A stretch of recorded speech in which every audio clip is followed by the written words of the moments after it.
All right, traction slide. So my definition of traction. Jake, you remember this one? Uh, Traction is the key performance indicator that gets better and better over a shorter and shorter amount of time. So when I look at this smiley face slide, I I know the story that you're trying to tell, but I question the value of telling that story, right? We know that things happen prior to this point that you learned from, and if that's the most important story to tell, then great. But the primary reason we're all here is to take advantage of those lessons that you've learned and to build off of them. And so for this one, I would just cut it off at the pivot and go from the pivot forward and don't even Okay. call it the pivot and just say this is what we're doing, and then see what you need to do to keep that line moving.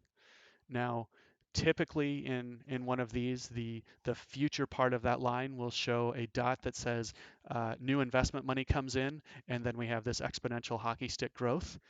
That rarely happens. We don't really expect that, and I think it's a little foolish to put it in there. So, keep realistic with that. Understand the value of what you have learned and where you're going, but you do also want to tell that strongest story. So you can mention about the team and the things we've learned and what we've been doing, but as far as really the traction in the company, I don't think there's any need to show that earlier stuff and that you had a peak and a slump and then you're building out of it.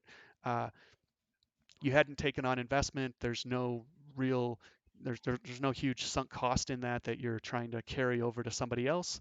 You're just at the beginning, and even if the beginning was the beginning of last month, that could be okay too, just as long as you're consistent with it and telling that. So yeah, this one I would just clean up and do that. I don't know if it's on this one. No, I think it's coming up on the next one. But um, an important point on the pitch as a whole is be very mindful of consistency in how you're defining your target market. What Hmm. what who is a user and what does that mean? Who is a customer and what does that mean? Who's an influencer and what does that mean? And then only use one term for that group and then keep it consistent throughout.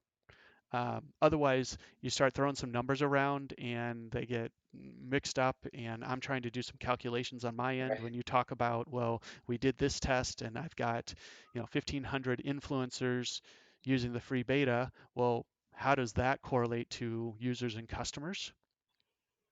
And then, Hmm. the next piece of that will be active users and, what does that mean to you? So just keeping it really consistent and making sure it's clear for you know your dictionary and Hmm. the terms that you're using. That if it's something specific to your industry, like an influencer, make sure that's defined. And then pretty standard in the market now is a user is someone who comes onto the platform and utilizes your resources and does not pay any money, and a customer is someone who pays you money. Hmm. And so if you just keep to those, when you look at a customer acquisition cost, that's someone who pays you money.